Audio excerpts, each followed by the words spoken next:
જેવી તમારી 12th ની એક્ઝામ પતી ગઈ છે અને 12th ની એક્ઝામ પતવાની સાથે જ એસીપીસી અને જીસીએસ ના રજીસ્ટ્રેશન ચાલુ થઈ ગયા છે। જ્યારે રજીસ્ટ્રેશન કરશો ત્યારે એ તમારી પાસેથી ઘણા બધા ડોક્યુમેન્ટ તમારે અપલોડ કરવા પડશે ડ્યુરિંગ રજીસ્ટ્રેશન। તો જ્યારે રજીસ્ટ્રેશન કરવા બેસો એના પહેલા તમારી પાસે બધા ડોક્યુમેન્ટ હોવા જરૂરી છે।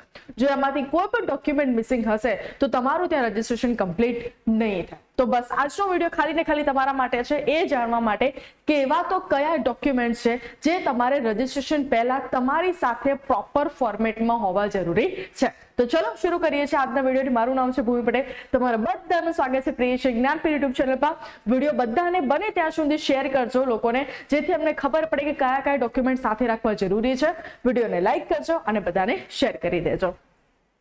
તો સૌથી પહેલા આપણે વાત કરીએ, તમે 12th માં છો રાઈટ એક્ઝેક્ટલી, તો તમારી પાસે ધોરણ 10 ની માર્કશીટ મતલબ સ્ટાન્ડર્ડ 10th ની માર્કશીટ હશે જ તમારી પાસે રાઈટ। ધોરણ 12 ની માર્કશીટ, જો તમારી પ્રોસેસ રજીસ્ટ્રેશન છે ઓલમોસ્ટ 1 યા 2 મહિનાનો ટાઈમ આપ્યો છે ત્યાં સુધી તો ઓબ્વિયસલી આપણું જે રિઝલ્ટ છે આવી જ જવાનું છે। જો એના પછી તમે રજીસ્ટ્રેશન કરવા બેસો છો તો તમારી પાસે તમારા હાથમાં સ્ટાન્ડર્ડ 12 ની માર્કશીટ હશે, અને જો સ્ટાન્ડર્ડ 12 ની માર્કશીટ નથી અત્યારે તો તમારે એની જગ્યાએ અત્યારે સ્ટાન્ડર્ડ 12 ની હોલ ટિકિટ અપલોડ કરવાની રહેશે। સ્ટાન્ડર્ડ 12 ની હોલ ટિકિટ અત્યારે અપલોડ કરવાની રહેશે જો તમે અત્યારે રજીસ્ટ્રેશન કરો છો તો।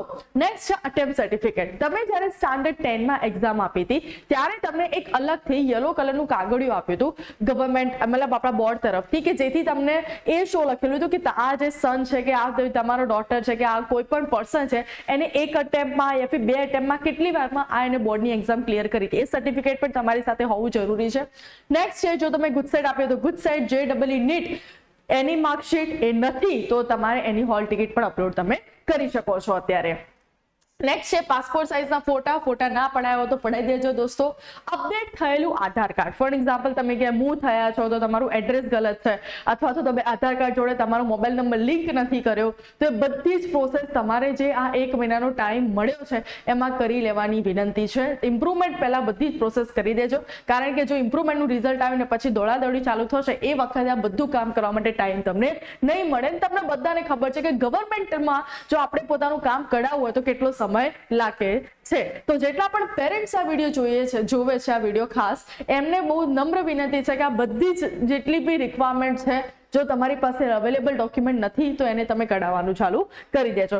તમારા વાલીનો આવકનો દાખલો, તમારા વાલીનો આવકનો દાખલો જે 3 વર્ષ સુધીનો ચાલે એટલે 1/4/2023 પછીનો હશે તો ચાલશે, નવો કઢાવવાની કોઈ જરૂર નથી। નેક્સ્ટ છે તમારા જાતિનું પ્રમાણપત્ર। જો તમે ઓપન કેટેગરી EWS મતલબ ઇકોનોમિકલી વીકર મતલબ તમારી ઇન્કમ બહુ જ ઓછી છે, OBC SC ST જે પણ આવો છો એ સર્ટિફિકેટ હોવું જરૂરી છે। સર્ટિફિકેટ બંને ફોર્મમાં હોય તો વધારે સારું છે, Gujarati and English both. Next છે નોન ક્રિમિનલ સર્ટિફિકેટ, ખાલી ને ખાલી OBC કેટેગરી વાળા લોકોને જ એ લાવવાનું હોય છે, બીજી કોઈ પણ કેટેગરીના લોકો માટે જરૂરી નથી। સ્કૂલ લિવિંગ સર્ટિફિકેટ, તમે જો પાસ આઉટ કરી લેશો 12th નું પછી તો તમને સ્કૂલમાંથી લિવિંગ સર્ટિફિકેટ આપશે, એ તમારા જન્મનું પ્રમાણપત્ર મતલબ બર્થ સર્ટિફિકેટ હોવું જરૂરી છે અને તમારી સહી એક ફોર્મેટમાં। આ બધા જ ડોક્યુમેન્ટ તમને એક પ્રોપર JPG યા JPEG ફાઇલ અથવા તો કેટલા KB સુધીની હોવી જોઈએ એ બધું પ્રોપર લખ્યું હશે। તો જ્યારે તમે રજીસ્ટ્રેશન કરવા બેસો ત્યાં સુધીમાં તમારે પહેલું તો એક મોસ્ટ ઇમ્પોર્ટન્ટ વાત, ક્યારે પણ રજીસ્ટ્રેશન મોબાઈલમાં કરવાનું નથી, રજીસ્ટ્રેશન લેપટોપમાં કરો। તમારી પાસે લેપટોપ ના હોય તો આજુબાજુ વાળા ક્યાંય પણ પાસે લેપટોપ હોય તો ત્યાં જાઓ, પ્રોપર તમારી ફાઇલ બનાવો, એક ફાઇલમાં બધા ડોક્યુમેન્ટ નાખી દો, જે પણ ફોર્મેટ કીધી છે એ ફોર્મેટમાં નાખીને પછી 1 બાય 1 એને સબમિટ કરો। બાકી મોબાઈલમાં કરવા જશો તો ઘણી બધી ભૂલ થશે, બીકોઝ મેં મારી ફ્લાઇટ ટિકિટ મોબાઈલમાં કરી હતી, પ્રોબ્લેમ આવ્યો હતો અને બહુ જ હેરાન થઈ હતી। એટલે ફરીથી કહું છું બને ત્યાં સુધી લેપટોપમાં જ આ તમે તમારું ફોર્મ ભરજો। બાકી કંઈ પણ નવી એક્સ્ટ્રા ઇન્ફોર્મેશન આવે છે તો તમને પ્રિયશ વિદ્યાપીઠ અને પ્રિયશ જ્ઞાનપીઠ બંને ચેનલ પર બધી અપડેટ મળતી રહેશે, બંનેને ફોલો કરી દેજો અને બસ આવી જ નવી ઇન્ફોર્મેશન માટે આપણે મળતા રહીશું। Till then bye bye, take care.